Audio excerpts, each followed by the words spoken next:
శ్రీ మహాగణాధిపతయే నమః. శ్రీమాత్రే నమః. మాచిరాజ భక్తి ప్రేక్షకులందరికీ నమస్కారం.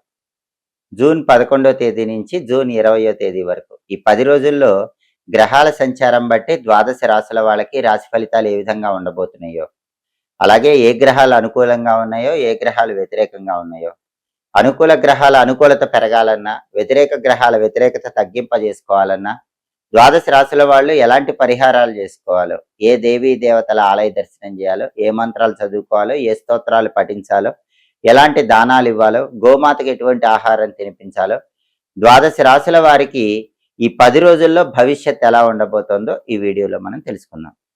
ముందుగా మేషరాశి. మేషరాశి వాళ్ళకి జూన్ 11వ తేదీ నుంచి జూన్ 20వ తేదీ మధ్యలో గ్రహాల సంచారం బట్టి రాశి ఫలితాలు పరిశీలిస్తే, సూర్యుడు 2, 3 స్థానాల్లో సంచారం చేస్తున్నాడు. మొదటి 5 రోజులు రెండో సంచారం, తర్వాత 5 రోజులు మూడో సంచారం సూర్యుడు చేస్తున్నాడు. రెండో సంచారం సూర్యుడికి యోగించదు కాబట్టి మొదటి 5 రోజుల్లో ఆఫీసులో కొన్ని టెన్షన్స్ ఎదుర్కొనే అవకాశం ఉంటుంది. బాస్ వల్ల కానీ, కొలీగ్స్ వల్ల కానీ ఇబ్బందులు పడుతూ ఉంటారు. అలాగే తండ్రి వైపు బంధువుల వల్ల కొన్ని ఇబ్బందులు ఉండే అవకాశం ఉంటుంది. రాజకీయాల్లో కూడా కొన్ని ఒడిదుడుకులు ఉంటాయి. కానీ తర్వాత 5 రోజులు మాత్రం ఆఫీసులో చాలా వరకు అనుకూలంగా ఉంటుంది. ఎందుకంటే రవి 3వ స్థానంలో సంచారం చేస్తున్నాడు. కాబట్టి 16, 17, 18, 19, 20 ఈ 5 తేదీల్లో మాత్రం ఖచ్చితంగా ఆఫీసులో అనుకూల వాతావరణమే ఉంటుంది. మీ కష్టానికి తగిన ఫలితం కనిపిస్తుంది. బాస్ మిమ్మల్ని మెచ్చుకుంటాడు. కొలీగ్స్ అందరూ మీకు అనుకూలంగా ఉంటారు. రాజకీయాల్లో బాగుంటుంది. తండ్రి వైపు బంధువుల నుంచి కూడా సపోర్ట్ బాగా అందుతుంది. మొదటి 5 రోజుల్లో సూర్యుడి బలం లేదు కాబట్టి ఒకసారి గోధుమలు దానం ఇచ్చుకోవటం కానీ, ఆవుకు నానబెట్టిన గోధుమలు బెల్లంతో పెట్టడం కానీ చేయాలి. ఆదిత్య హృదయం వింటూ ఉండాలి. మొదటి 5 రోజుల్లోనే సూర్యుడికి సంబంధించిన ఓం నమో భగవతే శ్రీ సూర్యాయ నమః అనే మంత్రం రోజు 12 సార్లు చదువుకుంటూ ఉండండి. అప్పుడు సూర్యుడి బలం పెరుగుతుంది. 11వ తేదీ నుంచి 15వ తేదీ మధ్యలో సూర్యుడు ఇచ్చే వ్యతిరేక ఫలితాల నుంచి బయటపడవచ్చు. 16వ తేదీ నుంచి 20వ తేదీ వరకు మాత్రం సూర్యుడు అద్భుతంగా ఉన్నాడు. పూర్తిగా అనుకూల ఫలితాలు ఇస్తున్నాడు. అలాగే జూన్ 11 నుంచి జూన్ 20 మధ్యలో బుధుడు 3వ స్థానంలో వ్యతిరేకంగా ఉన్నాడు. మేషరాశి వాళ్ళకు బుధుడి బలం ఈ 10 రోజుల్లో లేదు కాబట్టి, బుధుడు విద్యా ఉద్యోగ వ్యాపార కారకుడు కాబట్టి విద్యార్థులకు కొన్ని ఒడిదుడుకులు అనేవి ఉంటాయి. ఎక్కువ కష్టపడితేనే ర్యాంకులు వస్తాయి.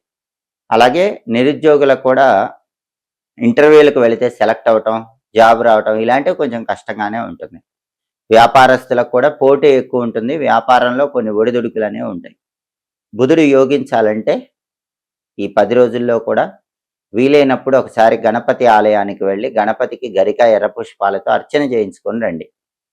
రోజు కూడా గణపతి మంత్రం గం గణపతయే నమః 21 సార్లు చదువుకోండి. గణపతి షోడశనామ స్తోత్రం వింటూ ఉండండి లేదా చదువుకోండి. పెసలు బ్రాహ్మణుడికి దానం ఇచ్చుకోవటం లేదా నానబెట్టిన పెసలు ఆవుకు పెట్టడం చేయాలి. అప్పుడు బుధుడి బలం పెరుగుతుంది. బుధుడిచ్చే వ్యతిరేక ఫలితాల నుంచి బయటపడి విద్యార్థులకి, నిరుద్యోగులకి, వ్యాపారస్తులకి, మేషరాశి వాళ్ళకి అనుకూల ఫలితాలు పొందడానికి అవకాశం ఉంటుంది. అలాగే కుజుడు జన్మంలో వ్యతిరేక ఫలితాలు ఇస్తున్నాడు. మేషంలోనే కుజుడు ఉన్నాడు. అప్పుడు మేషరాశికి ఏం చేస్తాడంటే, కుజుడి దృష్టి వివాహ స్థానం మీద పడుతుంది కాబట్టి పెళ్లి నిశ్చయం కావటం ఆలస్యం చేస్తూ ఉంటాడు. మేషరాశి వాళ్ళు ఎవరైనా పెళ్లిళ్ళు ఫిక్స్ చేసుకోవాలంటే లేట్ అయ్యేలాగా చేస్తూ ఉంటాడు. అలాగే కుజుడి దృష్టి వివాహ స్థానం మీద పడింది కాబట్టి చిన్న విషయానికే భార్యాభర్తల మధ్య గొడవలు వచ్చేలాగా చేస్తూ ఉంటాడు. వివాహ దాంపత్య సమస్యలు రాశిలో ఉన్నటువంటి కుజుడు కలిగింపజేస్తూ ఉంటాడు. అలాగే కోపం కూడా ఇస్తాడు. కుజుడు క్రోధకారకుడు కాబట్టి సొంత రాశిలో ఉన్నప్పుడు ఆ రాశి వాళ్ళకి ఎక్కువ కోపాన్ని ఇస్తాడు కాబట్టి ఆ కోపాన్ని అదుపులో ఉంచుకునే ప్రయత్నం చేయాలి. జన్మంలో కుజుడు కోపాన్ని ఇస్తాడు కాబట్టి కోపాన్ని కంట్రోల్ చేసుకోవాలి.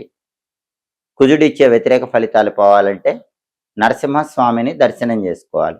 ఒకసారి ఈ 10 రోజుల్లో ఎప్పుడైనా సరే నరసింహస్వామి ఆలయానికి వెళ్ళి దర్శనం చేసుకోండి. ఆలయంలో ఒక 9 ప్రదక్షిణలు చేయండి.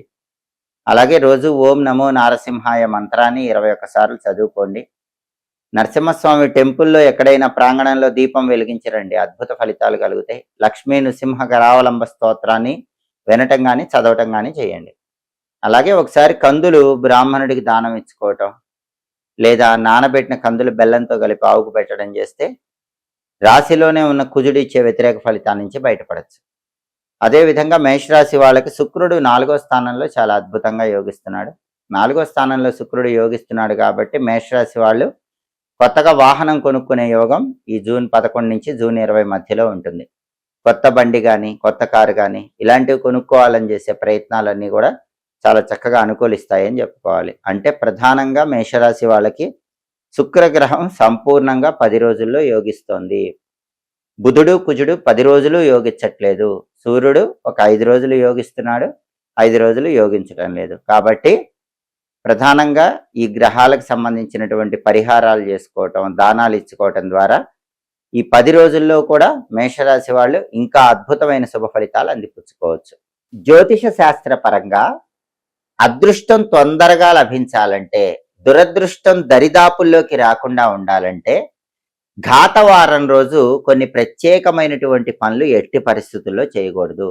కొన్ని ప్రత్యేకమైన పనులు ఘాతవారం రోజు నిర్వహించుకున్నా ఎలాంటి ఇబ్బంది ఉండదు. 12 రాసుల వారికి ఒక్కొక్క రాశి వాళ్ళకి ఒక్కొక్క ఘాతవారం అని జ్యోతిష శాస్త్రంలో చెప్పారు. ఘాతవారం రోజు ఏం చెయ్యకూడదో జ్యోతిష శాస్త్ర గ్రంథాల్లో చెప్పారు. ఘాతవారం రోజు ఎట్టి పరిస్థితుల్లో ప్రయాణాలు చెయ్యకూడదు. ఘాతవారం రోజు ఒక పని మీద బయలుదేరి ప్రయాణం చేస్తే ఆ పని అవ్వదు. ప్రయాణాల పరంగా వ్యతిరేక ఫలితాలు వస్తాయి. ఘాతవారం రోజు వ్యవసాయ సంబంధమైన పనులేవి ప్రారంభించకూడదు. బావులు తవ్వటం, చెరువులు తవ్వటం, కాలువలు తవ్వటం, బోరింగులు వేయించుకోవటం ఇలాంటివి ఏవి కూడా ఎవరైనా సరే వాళ్ళ రాశికి ఘాతవారం ఉన్న రోజు చేసుకోకూడదు. కొత్తగా వ్యాపారాలు ప్రారంభించాలనుకునే వాళ్ళు ఘాతవారం రోజు కొత్తగా వ్యాపారాలు ఎట్టి పరిస్థితుల్లో ప్రారంభించకూడదు. వ్యాపార సంబంధమైన విషయాలు, వ్యవసాయ సంబంధమైన విషయాలు, ప్రయాణానికి సంబంధించినవేవి కూడా ఘాతవారం రోజు చెయ్యకూడదు అని జ్యోతిష శాస్త్ర గ్రంథాల్లో చెప్పడం జరిగింది. తీర్థయాత్ర లాంటివి కూడా ఘాతవారాల్లో ప్రారంభించకుండా ఉండటమే మంచిది.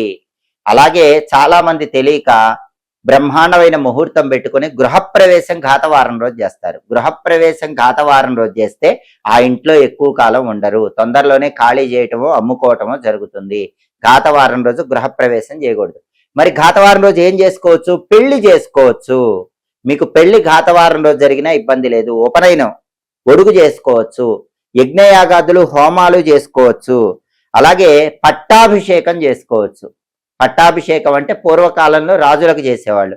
ఆధునిక కాలంలో అయితే ఉద్యోగంలో మీకు ఒక అధికార పదవి హోదా ఇవ్వాలనుకుని ఆ అధికార పదవి హోదా ఇవ్వాలనుకున్నప్పుడు ఘాతవారం రోజు ఇచ్చినా దోషం ఉండదు. అలాగే ఆడవాళ్ళకి సీమంతం ఘాతవారం రోజు చేయొచ్చు. అందులో ఏ దోషము లేదు. కాబట్టి ఏవి చేయవచ్చో అవి చేయాలి, ఏవి చేయకూడదో అవి చేయకూడదు. ఘాతవారం అనేది ఒక్కొక్క రాశి వాళ్ళకి ఒక్కొక్క రోజుగా జ్యోతిష శాస్త్రంలో చెప్పారు. మేషరాశిలో జన్మించిన వాళ్ళకి ఆదివారం ఘాతవారం, వృషభ రాశి వాళ్ళకి శనివారం ఘాతవారం, మిథున రాశి వాళ్ళకి సోమవారం ఘాతవారం, కర్కాటక రాశి వాళ్ళకి బుధవారం ఘాతవారం, సింహరాశి వాళ్ళకి శనివారం ఘాతవారం, కన్యారాశి వాళ్ళకి శనివారం ఘాతవారం, తులారాశి వాళ్ళకి గురువారం ఘాతవారం. కాబట్టి మీ రాశికి ఘాతవారం అని ఎప్పుడైతే చెప్పారో ఆ వారం రోజు ఇప్పుడు చెప్పిన ఏ పనులు కూడా చేయకూడదు. కొన్ని ప్రత్యేకమైన పనులే చేసుకోవాలి. అదేవిధంగా వృశ్చిక రాశి వాళ్ళకి శుక్రవారం ఘాతవారం, ధనుస్సు రాశి వాళ్ళకి శుక్రవారం ఘాతవారం, మకర రాశి వాళ్ళకి మంగళవారం ఘాతవారం, కుంభరాశి వాళ్ళకి గురువారం ఘాతవారం, మీనరాశి వాళ్ళకి శుక్రవారం ఘాతవారం. 12 రాశుల వాళ్ళకి ఘాతవారం అని ఇలా జ్యోతిష శాస్త్రంలో చెప్పారు. ఘాతము అంటే దెబ్బ అని అర్థం. అందుకే ఘాతవారం రోజు ఎవరైనా ఎప్పుడైనా ప్రయాణాలు చేస్తే మాత్రం ఖచ్చితంగా ఆ ప్రయాణాల్లో ఇబ్బందులు వస్తాయి. దూర ప్రాంత ప్రయాణాలు కానీ, తీర్థయాత్రలు కానీ ఘాతవారం రోజు ప్రారంభించకండి. అత్యవసరంగా ఘాతవారం రోజు ప్రయాణాలు చేయవలసి వస్తే మాత్రం అటువంటప్పుడు ఇష్టదైవాన్ని స్మరించుకొని ఏదైనా పదార్థాలు దానం ఇవ్వటము, కొద్దిగా పెరుగు నోట్లో వేసుకుని వెళ్ళటం, తేనె నోట్లో వేసుకుని వెళ్ళటం ఇటువంటివి చేసి మాత్రమే ప్రయాణాలు నిర్వహించాలని జ్యోతిష శాస్త్ర గ్రంథాల్లో చెప్పడం జరిగింది. కాబట్టి ఘాతవారాన్ని పాటించండి, సమస్త శుభ ఫలితాలను సిద్ధింపజేసుకోండి. ఎప్పటికప్పుడు గ్రహాల సంచారాన్ని బట్టి దినఫలాలు, మాస ఫలాలు, 10 రోజుల ఫలితాలు, సంవత్సర ఫలితాలు వీటన్నిటినీ తెలుసుకోవాలన్నా గ్రహాల సంచారంలో వచ్చే మార్పును బట్టి ఒక్కొక్క గ్రహం ఖగోళంలో మారినప్పుడు అది 12 రాశుల మీద ఎలాంటి ప్రభావాన్ని చూపిస్తుందో తెలుసుకోవాలనుకున్నా మాచిరాజ్ భక్తి ఛానల్ తప్పకుండా చూడండి. మా వీడియోస్ మీకు నచ్చినట్లయితే మా ఛానల్ లైక్ చేయండి, కామెంట్ చేయండి. మా ఛానల్ వీడియోస్ 10 మంది మిత్రులకు షేర్ చేయండి. మా ఛానల్ సబ్స్క్రైబ్ చేసుకోండి. పక్కనున్న బెల్ సింబల్ ఒకటి మాత్రం మర్చిపోకండి. సర్వే జనాః సుఖినో భవంతు. స్వస్తి.